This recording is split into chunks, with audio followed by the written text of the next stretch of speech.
It's really great to be here in this most wonderful sunny morning. Let's talk about marriage. Marriage is a spiritual tool.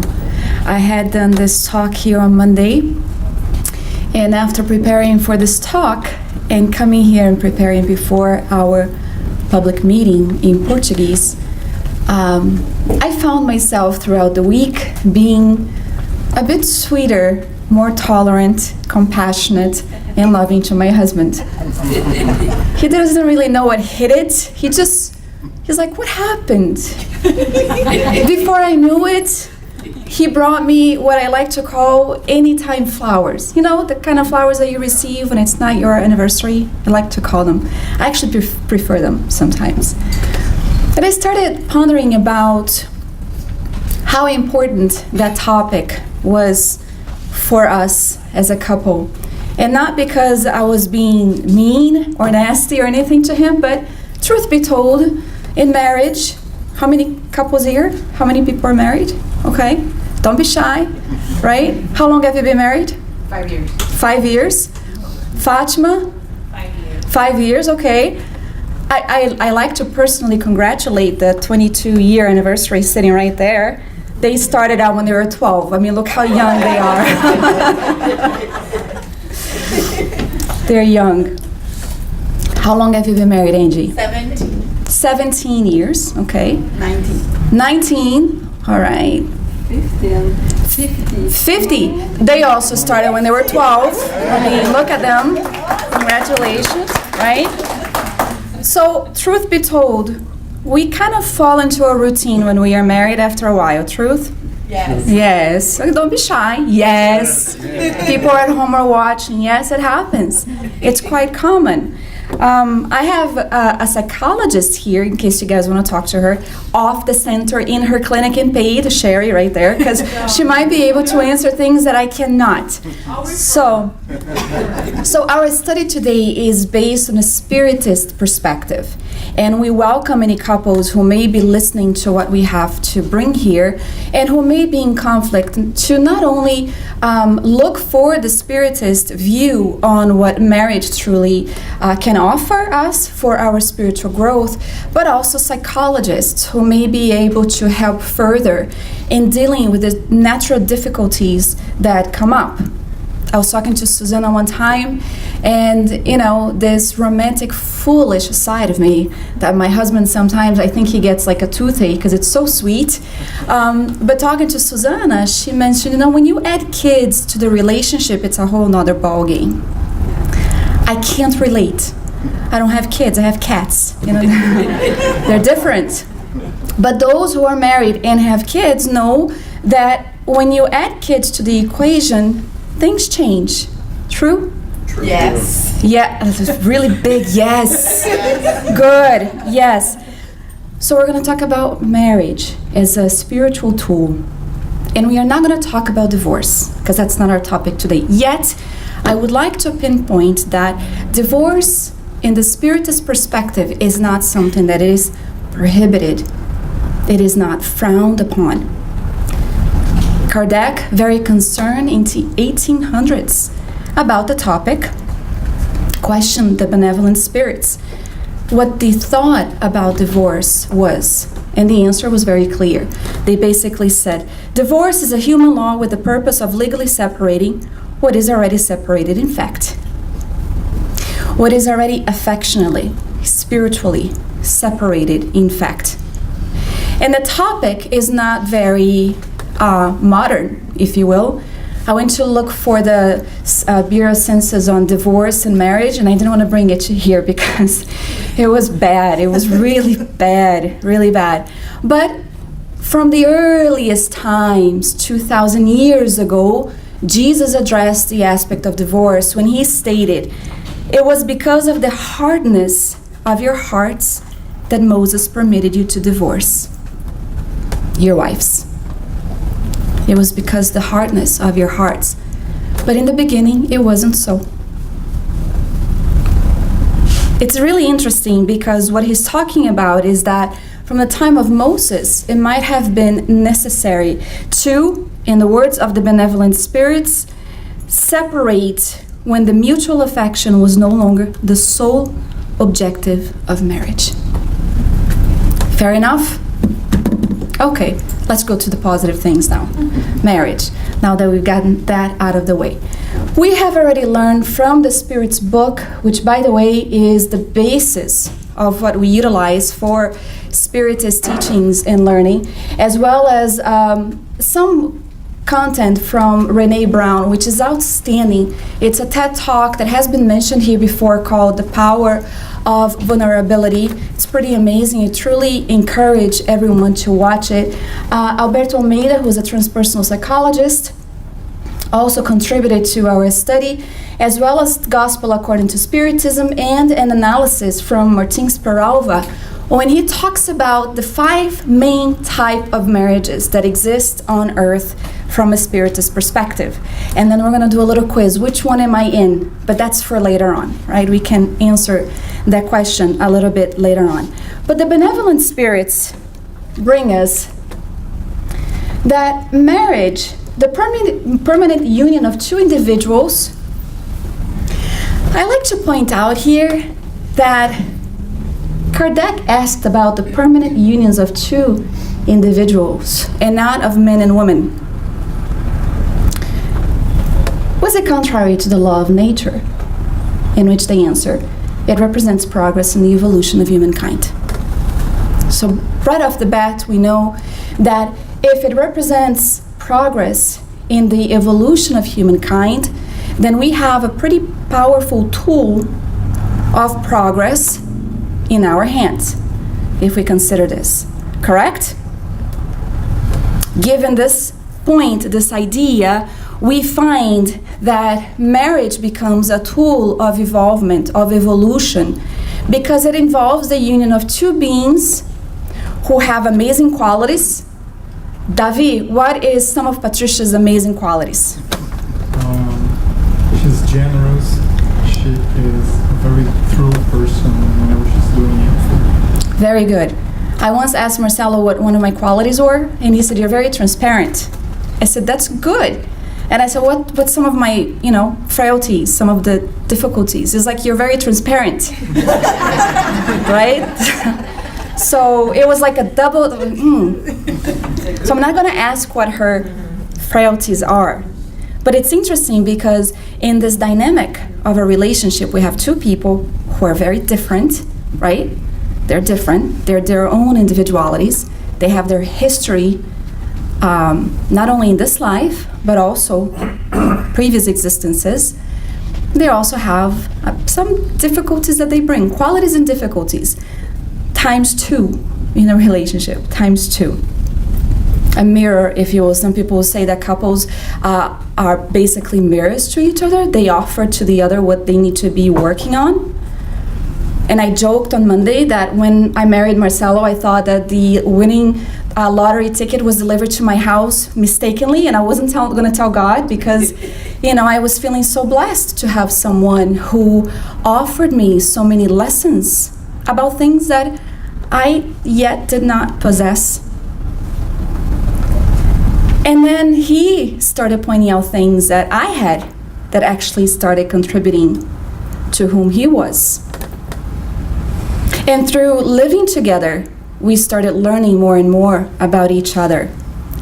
And one of the things that I myself took it on when I married Marcelo, and this is on a personal note here, was from exiting a relationship that lasted 6 years of not being true to myself. I realized that there was one component that was important in a relationship going forward. And that it would be that I would be myself, no matter what. It's what Renee Brown talks about, vulnerability. It's showing who we are. The good, the bad, and the ugly, the movie, right? And allowing the other to do the same. If you took at this dynamic of a relationship in a way, it truly becomes a tool for evolvement because it's a way of being aware of our qualities and difficulties while embracing, accepting our partners so that they also may grow and so that they may grow together. Again, if anybody needs psychological assistance, hey, Sherry, right back there. We're going to continue with our study. Martin Spiralva talks about the 5 types of marriages on earth, the 5 main types of marriages on earth. Specifically, when he studies a case of the book In the Realms of Mediumship, in which a discarnate spirit continues to follow his wife beyond the grave, assisting her in her mediumistic mandate while incarnated. Now, some people may say, the deal was until death do us part. But in their case, it transcended. It went beyond the grave. Their spiritual tie was so profound that this connection kept them together, supporting and assisting one another. So before we get into that, we are going to take a look at the kind of marriages that truly stands out in our world currently. And what kind of world do we live in under the light of Spiritism? Come on. Trials, atonements, right? Trials and relationships. Yeah, expiations, that's so tough. I like Atonement because it's that movie. It's a really beautiful movie called Atonement. You guys should watch that movie as well. But one of the things is, and now I don't know if this can mostly apply for girls, and I think guys also, but when we are young, we dreamed about the ideal relationship, right? The 2 of you don't count because you started out when you were 12. And neither do you, because you guys are very young.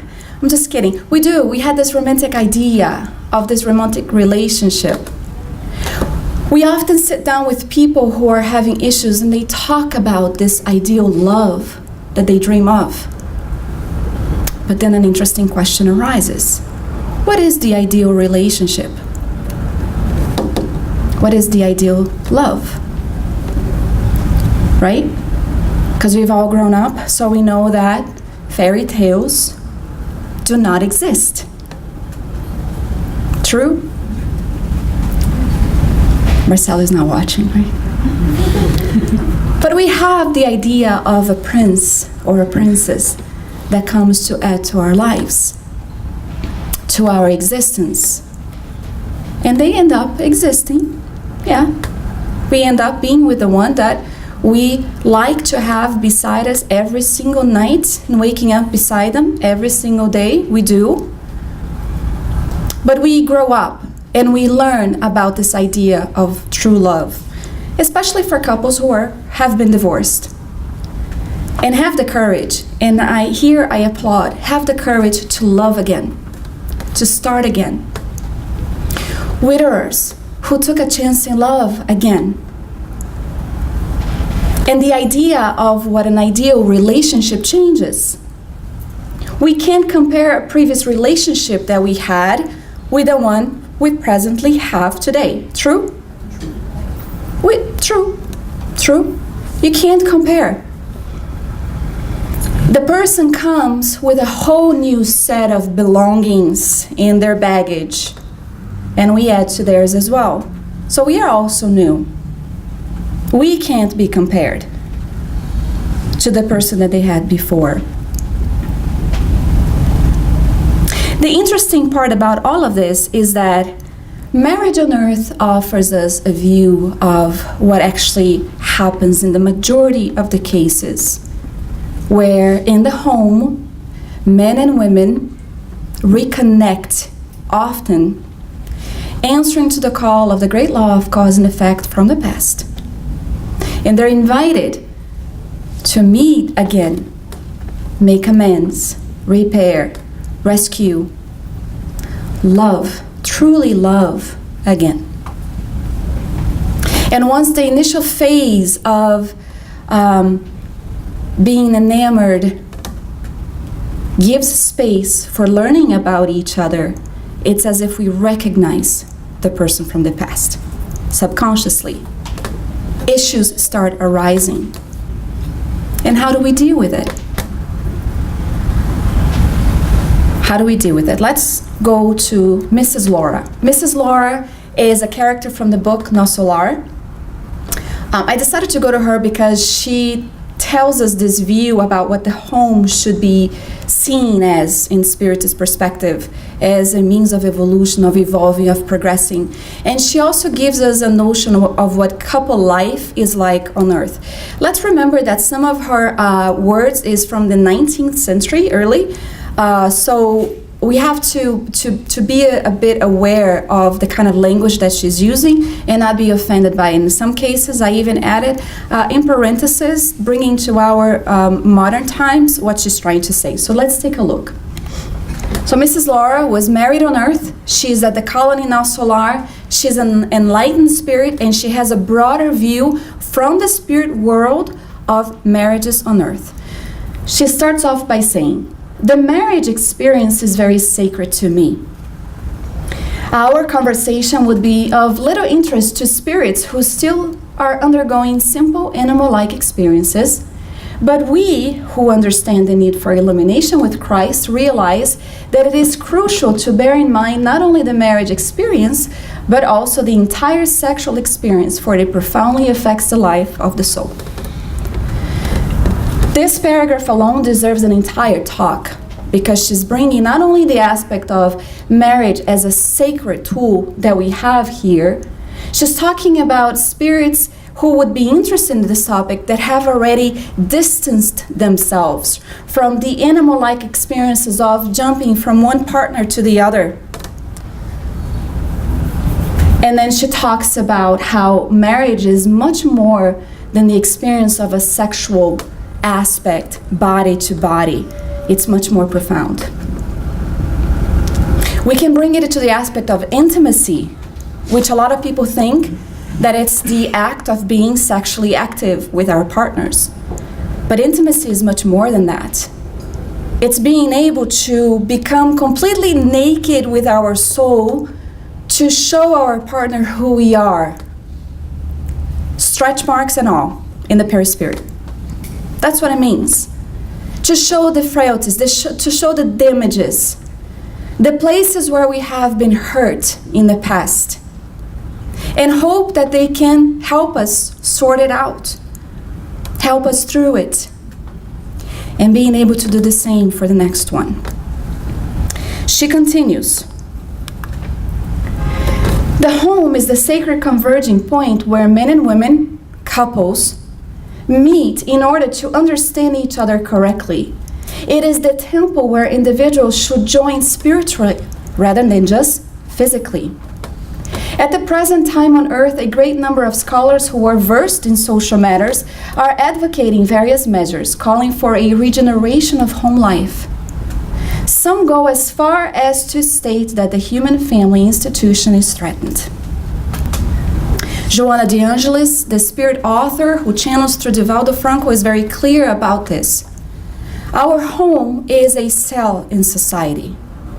It is an institution that should be established based on love, fraternity, compassion, tolerance, mutual understanding, acceptance. And when kids are brought into the equation, this situation becomes even more challenging. The reason why she's talking about the human family institution as being threatened is because of what Divaldo Franco calls today an era of disposable marriages, where we simply dispose of relationships when the tough gets going, as opposed to sticking it out. Every case is a case. We're not generalizing here, just want to make sure. Sometimes in cases where it's too severe, it's too damaged, it's a lost cause. We talked about how divorce takes a role. It's not the ideal situation, but sometimes it's the most needed, pressing one. When there is disrespect, when there is abuse, aggression, verbal or physical, when someone's life is in danger. If life at home is a cell of society, and we see several homes in trouble, what happens to our society? Right? It gets sick. It's a sick cell that affects the whole. Studies have been conducted of when people get together to pray What was this, the city in the United States? They had this scientific research done. What was it, David? They gathered a bunch of people to pray to diminish the crime rate in the city of Washington. And how long was the research done for? I believe it was about over 3 months. Over 3 months, right? With increasing number of people participating, and statistically the crime rate was significantly down over that period. Statistically, the crime rate went down. So the ability that we have to make an impact on society based on our emanations and vibrations and thoughts and feelings. When we study about the gospel at home, where we create this energetic barrier, where malevolent spirits are unable to reach in, they talk about how if the entire neighborhood was able to do the gospel at home, it would modify the entire block, the entire city that people live in. And some people feel that the world is out of control and that we are not able to partake positively, impacting our world. And so we point fingers at leaders, at religious figures, ignoring the fact that it is in our hand to make a difference, starting in our home. Starting at our home. Few realize that the home is an essentially divine institution, and within its doors, we must live with all our heart and soul. When ordinary people are crossing through the flowery regions of engagement, they regard each other while displaying their soul's best resources. And that's why it is said that all beings are beautiful when truly in love. So we put our best foot forward in the beginning of a relationship. We display certain things that over the time we give in. So Alberto Almeida, talking about how he counsels some couples, and he will say, Angie, how long have you been with your husband? And she says, we've been married for 17 years. Well, yeah, but how long have you been together? Did you stop dating? Has the enamored phase died out? Because you should cultivate that feeling from the beginning that nourished the relationship to the point of marriage. You know, the small things that used to win over our husband, our wife, our partner. Keeping that alive. During their courtship, the men and women blend their sublime energies, but soon after they received the nuptial blessing, most of them rend the veil of desire and fall back into the arms of the old monsters that tyrannize hearts. There are no mutual concessions. There is no tolerance. Sometimes they don't even regard each other as friends. The luminous beauty of love dies out when a couple lose their camaraderie. Thank you, camaraderie. Bilingual. And the joy of talking to each other. The joy of talking to each other. From then on, the polite ones respect each other, while the antagonistic ones can hardly stand each other. There is no mutual understanding. Questions and answers are formulated in short sentences. No matter how united their bodies are, their minds have already separated and have gone off in opposite directions. Now, when I read this, I said, I'm not going to bring this because if there's any guys who wishing to, ask someone to marry, they're going to say, no way, Jose, I'm out of there. But that's not what this is for. It's not what this is for. A lot of people, when a relationship fails, blame their partners. They blame their partners without taking the time to look at themselves. The Gospel according to Spiritism on Love Your Enemy has a beautiful part in it, and states that a lot of times a blowout happens because of the first word we emitted out of rage, out of jealousy, intemperance, intolerance. But Alberto Almeida tells us that in this phase, it is possible to go back. It is possible to restart. Even in the case of infidelities, he says, when both are willing to look at their partners again, they can start. They can renew. They can work on their trust. They can work on the faith of their relationship. But both must be willing to try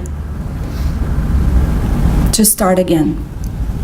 And we've met couples where that's been possible. And I always tell Marcelo, love wins. Yes! Love wins. When there is love, love wins. It's not easy, but it's possible. Basically, is what they're saying. So is Mrs. Laura being pessimistic, or is she being realistic, is the question. And I love this. I know I've repeated this, but I bring it over and over again when love is concerned. When a reporter asked a couple, how did you manage to stay together for 65 years? The woman replied, we were born in a time when something was broken and we would fix it, not throw it away. Looking for the parts that are missing to make it work again. To make it work again. What has made your marriage last for 5 years, I ask you? It's the second one. The second one? Fine. Congratulations on starting again. Good. So that I, knowing that I wasn't going to commit the same mistakes, also being a totally different person, and just the first thing is accepting. It's really, really accepting. You know, no one comes in that ideal, perfect fairy tale package. So I just decided, you know, I caught myself at the beginning doing the comparison thing. Yeah. But just accepting. There's certain things, for example, I love to dance. He don't move his feet. And he does move his feet from left to right. But the qualities that supersede that, the kindness, his family is number one. Those are like the top things that are for me.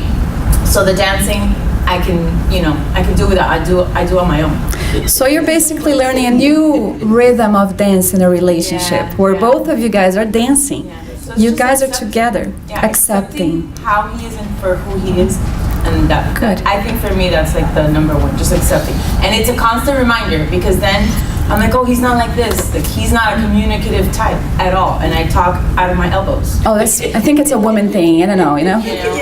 But then I'm thinking, because all of this, like, oh, the first thing you always hear in relationships, how do you grow old? Oh, communication is the first thing you need. So sometimes I'm like, you know, oh my God, he doesn't talk. What does that mean? But it's not. It's just, you know, it's that. It's just accepting for how his personality and who he is, and not, if you read the person, then later you're not thinking, well, I thought maybe he would change after certain years or after doing this or doing that. No. Good. So you brought your experience from a previous relationship into the new one, looking at yourself on things that did not work and trying to make it better, which is a rarity today. You don't see a lot of people saying, I wish I could find someone who would love me completely, and saying, I wish I could find someone that I would love completely, that I would love to accept and embrace and bring and learn a new rhythm of dance when someone has two left feet, right? So the communication aspect, and Sherry backed me up on this, right, Sherry, is one of the hardest things, because sometimes we don't even know what we are feeling to be able to communicate. So sometimes we think that we are angry, but we are deeply hurt, right? And we don't know how to distinguish between one thing and the other. I was talking to my mother-in-law, because one of the things, pet peeves, you know, every couple has one, and I'm gonna have to ask someone here, but like at my home, one of the pet peeves is I always leave the wet towel on the sink, right? It's one of the things that I do. Marcelo has his, which is me running over the sprinklers at home. I mean, who puts the sprinkler right like by the driveway? I have no sense of like distance and space, right? I just, and so one day I drove over the sprinkler and Marcelo got so mad. Do you know what my reaction was? I burst out laughing. Because if you know my husband, you know he's like one of the most serene, calm men on earth. So that scene to me was hysterical, right? And so I realized how healthy the relationship was, because I didn't give it back to him. And he ended up laughing too, which was the best thing ever, really. You know, when I'm angry, he's able to turn things around without diminishing what I'm feeling, which is also really important. Hearing the couple's perspective, feelings out. Biga, does Terry have any pet peeves with you? No? Marlise? No? Any couples with pet peeves in this room? Come on, guys. That is something that like, ugh, you know, that strikes you hard there. Well, I told them, I said, you know, everybody has, right? Marcelo has like, he's gonna watch this and it's okay, because I've said this before. Like every morning when he brushes his teeth, there's like puddles of water in the sink. So how did I turn the relationship, the issue in the relationship? I usually ask him in the morning, who won the battle, him or the water? You know, to bring to his nose. Because seriously, if we keep nitpicking everything that bothers us about our partner, I mean, it becomes tiresome. My father was in a relationship for 15 years with his partner before he passed away. And when I got married, I was so worried about making it happen because, come on, I was, as I still am, in love. And I wanted this to work. So I asked him, I said, Dad, what is one of the things that you can tell me about your relationship that I can bring into mine? He said, learn how to pick your battles. Learn what matters to be speaking up, because otherwise it's going to be constant nagging. And you don't want to be naggy wife, Sherry. I don't close drawers. She doesn't close drawers. Apparently, I wasn't aware of it. And there you go. I'm now aware. So this is the beauty of it. So there is this misconception when we are little or when we are older that we are going to find our soulmate, someone who was destined for us. Who here believed in that or believes in that? It's okay, raise your hand. Did you find yours? Ching, ching, ching, ching, ching, ching, like hearts flying over. But there is a misconception about that. This aspect of the soulmates or twin mates or twin souls comes from a Greek mythology that Carlos will explain on Wednesday's study group of the Spirits book because it's part of his study group. But Allan Kardec brings this question. He says, our souls who must get together predestined for such a union from their origin, like when we were created simple and ignorant, as in ignoring the laws, and does each one of us having some part of the universe our other half, who we will someday inevitably join? The answer, no, there is no particular and predestined union between two souls. There is a planning in the spirit world, but not from the moment we were created. I mean, come on, let's use Kardec's logic and reason in the spirits. There are many worlds that are inhabited in the universe. How sad would it be if our twin soul is like millions light years away? And here we are waiting for Prince Charming or Princess Charming, whatever. So they're pretty clear. So in what sense should we understand the term other half, which certain spirits use to designate sympathetic spirits? So the answer, the expression is imprecise. If one spirit were another spirit's other half, it would be incomplete when separated from the other. And we are taught very early in Spiritism that we are individualities. What was the name of the movie? You Complete Me? Jerry Maguire. Oh, Jerry Maguire. Everybody remembers that movie, You Complete Me. It's a big disservice. I mean, it's really beautiful. It's a beautiful notion, right? I mean, Emmanuel states that the sympathy, the affinity between spirits sometimes is so great that one could state that there is someone who completes us, right? But in reality, the other should add to our existence, as well as we add to their own. And Cesar Braga Said, who is also a transpersonal psychologist, and I know Sherry probably will back him up, will state that we shouldn't live with this idea that the other is our everything, because when they die or they wish to separate, we lose our ground, our own identity. It took me a while to understand that. I wish I could go back to when I was 19 and smack me on the side of the head. It would save a lot of heartache and suffering from this idea that I wasn't enough. That I wasn't enough. Self-worth plays a role. We are enough. The other adds to our existence. So Mrs. Laura was being realistic in reality. And we shouldn't compare our ideal relationship should be. Because Marlise's marriage may be wonderful and from the outside perfect, but only she and her husband know what they do in order to keep it this way. 50 years, only they know what they've gone through. I mean, they're probably like halfway in that bag of salt, right? That you guys have been eating together for over like 50 years. It takes a while to finish that bag of salt. She's the best. She's the best. Has she changed? Let me ask this question. When I saw her the first time, I thought, oh, I deserve the best. I say we applause this one here, right? There we go. There we go. But I gotta ask. It's like a Mercedes-Benz, you know, the best or nothing. Has she changed over the years? She? Yeah. I think so. Good.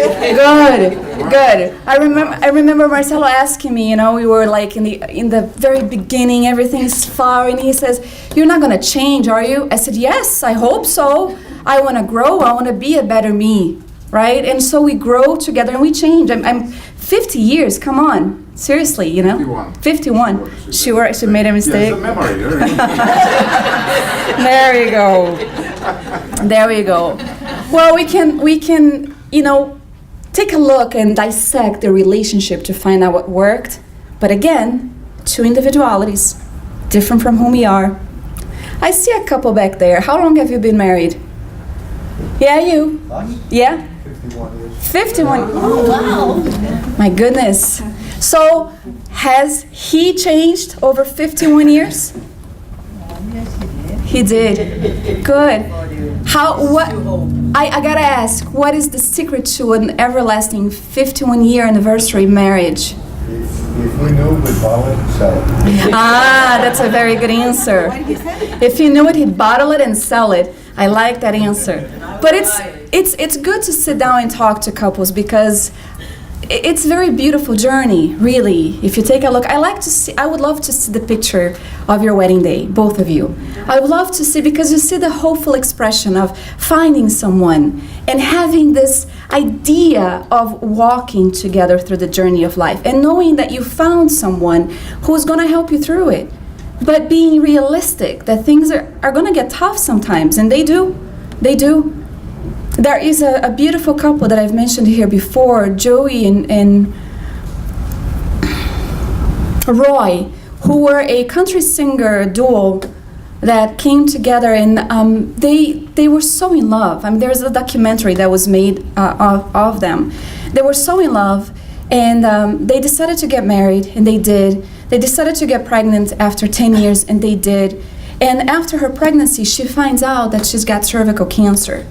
And she spent 2.5 years trying to battle the illness and unable to do so. And there's one part where it's Valentine's Day, and he says, you know, where once there used to be kisses and passionate moments with my wife, today we have butterfly kisses and cuddles and moments of revisiting our past. It's so beautiful when a couple is able to look at each other that way. I remember I mentioned this on Monday when my father was sick and he had to do the biopsy, and his partner and I walked into the operating room after he was already awakened from anesthesia. And I went in and I gave him a kiss, and my dad reached out for his partner. He couldn't speak. And the two of them simply held hands, and in a moment of silence, just looking at each other in the eyes, unspoken words that I could hear of love. Spiritism offers us a view of what marriage should be. And it's not the fairy tale type of thing. It's the true hardcore reality of day to day. And what brings us to the next day, and to the next, and to the next. Of valuing the relationship that we have been given, regardless of whether there was a planning in the spirit world for this or not. We can envision ourselves getting to the point of having a relationship like Clara and Francis of Assisi. And it's going to get there eventually. I tell Marcelo, I don't want to get there too fast, you know. I mean, it's a different type of love. It's a different type of love. And we are going to get there. It's a transcendental type of love. Alberto Almeida mentions that in a healthy relationship, there should be two forces that move opposite each other, but when combined and balanced it out, it's the idea for a union that is healthy and balanced. There is this centrifugal force which is moving or tending to move away from a center, in this case from the relationship, and there is a centripetal one that is moving or tending to move toward the center of the relationship. There should be a balance. He explains this very well, that although they are opposing forces, they collaborate for the healthy function of the relationship. Because in reality, if the spirits are born or reincarnated with their own peculiarity, differences in personalities, the other is going to as well. We come into a relationship with our hopes, our desires, our understanding of life, the way we were brought up, culturally speaking, religiously speaking, and so does the other. So he says that when there is this harmony in the forces, we either tend to move away too much from the relationship where it's all about me, the other doesn't matter, it's about what I want. And on the opposite side, there is this centripetal form in which all I care about is my partner, and I void out my feelings and what I want. He says there needs to be a balance of being true to who we are while also maintaining focus on your partner without losing focus of oneself. Does this make sense? It's so interesting that he brings this. Brené Brown talks about this. She says, Alberto Almeida talks about having the courage to be who we are. And Brené Brown talks about courage. She says that courage is the heart word because the root of the word courage is core, of heart. And so when she talks about this, the courage means to speak one's mind by telling all of one's heart, of exposing ourselves to our partners. The power of vulnerability, and allowing the other to do the very same so that he maintains his individuality, or she, and I do the same, and yet we come together in a harmonical force that keeps us united and healthy. That keeps us united and healthy. When all of this is true and we start taking a look at the relationship and how it's going, we invite the other to this understanding that we have so that we can partake in the kind of relationship that we envision having. Because often we are going to be called into a relationship that is going to correspond to what we need to evolve. So Raul Teixeira narrates the story of a man who had been married 6 times. And he says, I keep attracting the same kind of woman. I don't understand. Well, you keep attracting the very same woman because you are attracting exactly what you need in order to evolve. So the problem is not with the women, it's reflecting about you. It's reflecting about you. We're going to finalize with the question, what type of marriage am I in? Martin Peralva brings 5. The first one he talks about are the accidental marriages, in which we find people who were not planned to be with each other. He characterizes them by the lack of ties of affection that haven't been established yet, accidental encounters. Talks about that this gathering happens by the lower impulses of the couple. What could some of these lower impulses be? One night stands, right? A pregnancy comes, they decide to get a go. But he talks about that even these kind of couples can make it work. They can make it work if they adapt what it takes to maintain a healthy relationship.